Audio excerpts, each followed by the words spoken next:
Затова похарчи парите за 4 дюнера и 4 коли.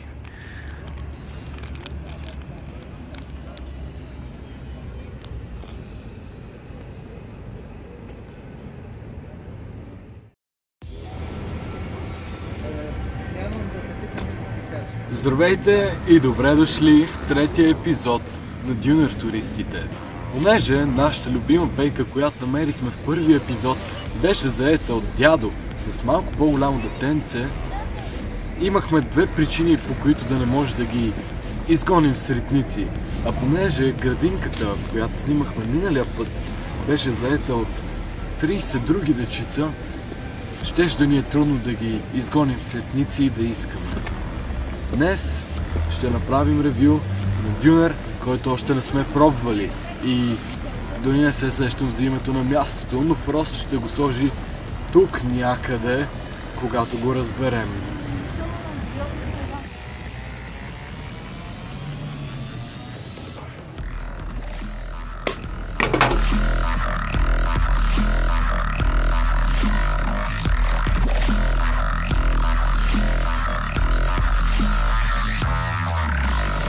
Така, надолу е бившото Sin City, което ползвахме за ориентир в първия ни епизод за Бей Дунер.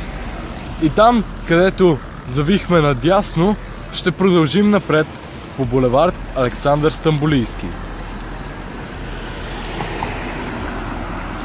Точно на онзи ъгъл продължихме към Бей Дунер и онзи хотел ни беше последния ориентир преди да го достигнем. Но днес продължаваме по булевард Александър Стамболийски.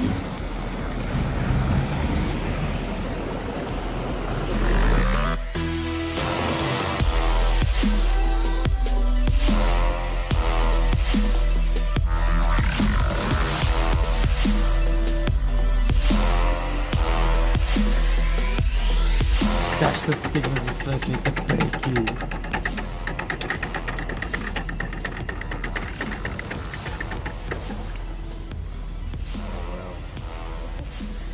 Тая детска градинка толкова непробиваема. Ти слабоумен ли си? Имаше поне 3 начина, по които можеш да влезеш вътре. Преди малко минаха точно гълъби факачи, които спряха просто това да снима. Но сега е време да извадим довереното ни кантарче. Нека да включим и скръц фактор. Yes. След 5-минутно отклонение за оправяне на любимото ни кантарче, е време да измерим и този дюнер. Въздухът пак изглежда доста тежък за кантарчето.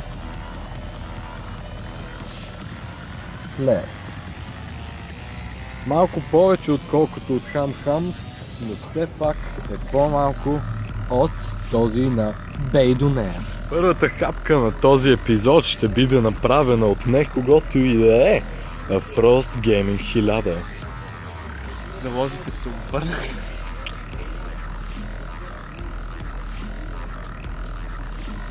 Какво усещането? На всички случаи не ме е срам толкова по тебе, но дробности. И отново номер 6 липсва. Цялата факна хартия.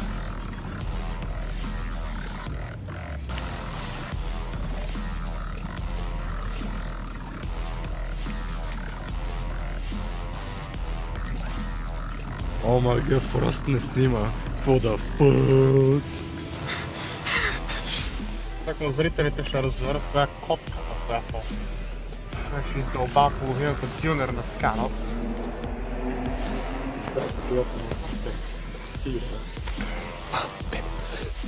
Вече знаем, че е силен вятър, щом ни донесоха и от ревютата на iDubbbz.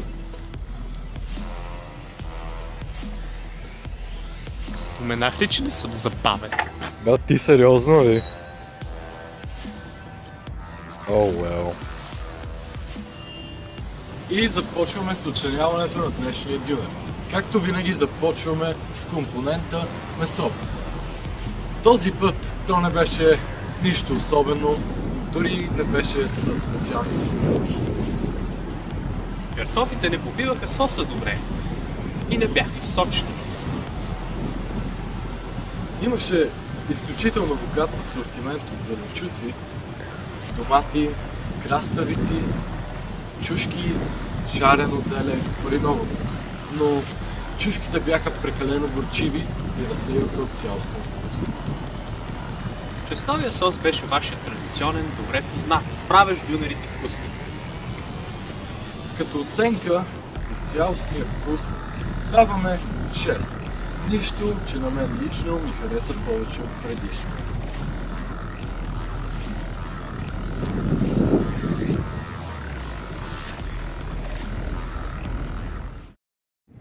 Трябва да спреш да използваш тази дума изключително. Имам чувство, че вече танцуваш на гроба й.